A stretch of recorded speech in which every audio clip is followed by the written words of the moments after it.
Hello बच्चों, let's read this question and the question says that at a hydropower plant, option A, kinetic energy possessed by stored water is converted into electrical energy. Option B, electricity is extracted from water. Option C, water is converted into steam to turn turbines and produce electricity. Option D, potential energy possessed by stored water is converted into electricity. तो आइए बच्चों अब इस question को हम यहाँ पर solve कर लेते हैं। तो इस क्वेश्चन में बच्चों हमसे ये पूछा गया है कि जो हाइड्रो पावर प्लांट है, यहाँ पर हमें और कुछ ऑप्शंस दिए गए हैं, तो हमें बताना है कि इनमें से कौन सा जो है वो हाइड्रो पावर प्लांट के बारे में करेक्ट है। तो इस क्वेश्चन में जो बच्चों हम की कॉन्सेप्ट यूज़ करेंगे, की कॉन्सेप्ट वो हम यूज़ करेंगे sources of energy. Sources of energy. Energy अब जैसा कि बच्चों हम जानते हैं कि हाइड्रो पावर प्लांट जो होता है, हाइड्रो पावर प्लांट जो होता है हमारा, हाइड्रो पावर प्लांट जो होता है हमारा, इसमें क्या होता है, हाइड्रो पावर प्लांट में क्या होता है बच्चों, बेसिकली जैसा कि हम जानते हैं कि वाटर को हम यहाँ पर एक स्टोर्ड करके रखते हैं एक रिजर्वायर में। इसका हम डायग्राम देख लेते हैं ये।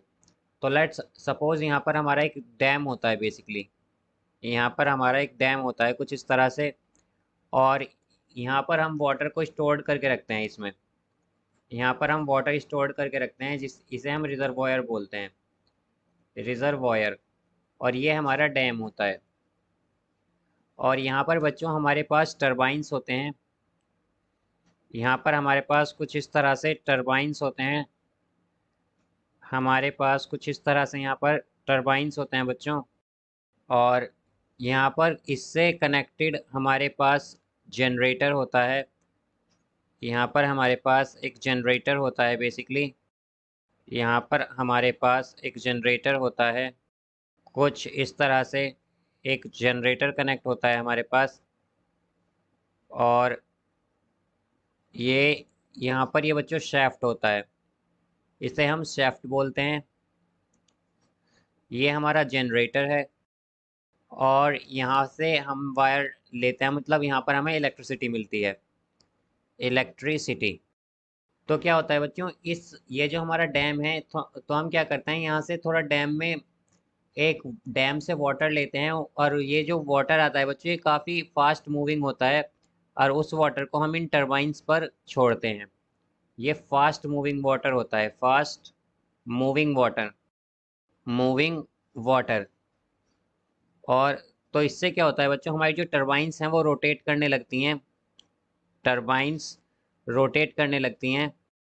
टरबाइंस जो हैं हमारी वो रोटेट करती हैं, और उससे क्या होता है, जैसे कि हम देख सकते हैं कि हमारे जनरेटर में इलेक्ट्रिसिटी प्रोड्यूस होती है और हम इलेक्ट्रिसिटी ले लेते हैं।